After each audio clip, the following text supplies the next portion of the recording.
E quando um curta-metragem vira série de TV, hein? Meu nome é Renan Amaral, eu sou escritor, roteirista, diretor, sócio e fundador da Gemaster Filmes.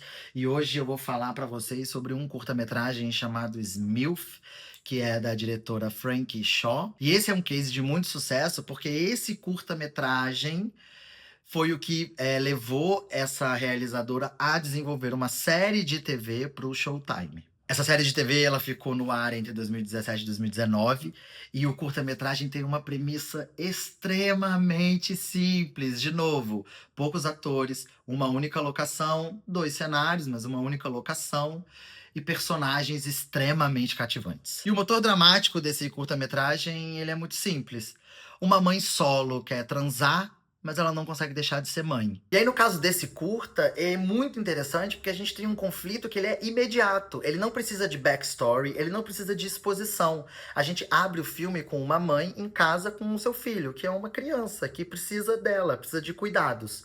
Já está estabelecido qual que é o conflito logo de cara. E uma coisa muito interessante de se pensar curta-metragem, e esse é um caso muito claro de você ver isso acontecendo, que não tem subplot, não tem viradas mirabolantes, não tem surpresas inimagináveis. Não, é só sobre você torcer por uma personagem que quer algo e ela vai tentando de tudo e você acompanhando aquilo pra saber, meu Deus, vai conseguir ou não vai conseguir.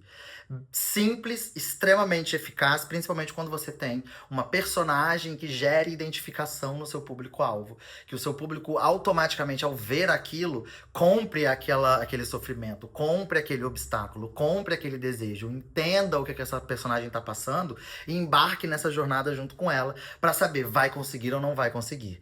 E essa é a função do roteirista, criar personagens e obstáculos para que o seu público se identifique, mas que também torça por ele e fala, cara, eu quero que consiga, bora, tô junto com você até o final. E aí, a gente tá falando da história, do que o roteiro tá dizendo, do que o filme tá mostrando, mas as entrelinhas, elas estão presentes ao longo de todo o filme.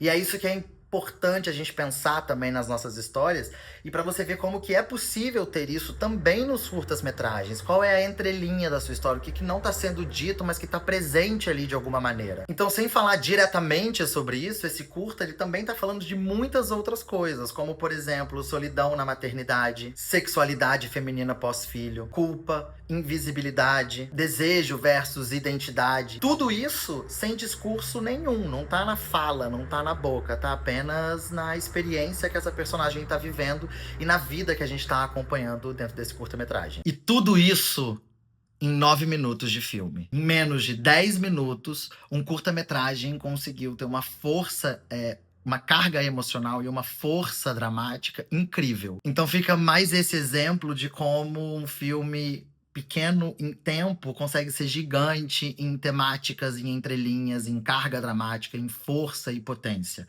É possível contar histórias de maneira curta, mas que tenham um alto teor de conexão com o seu público, mas que também revele muita coisa e que tenha muita carga emocional dentro dele. Esse curta-metragem está disponível no Vimeo. Se você já assistiu, deixa aí nos comentários. Se nunca viu, corre lá, assiste e volta aqui para poder contar o que você achou aí dessa história, pra gente trocar uma ideia. Trocar ideia é sempre massa. Então, vambora.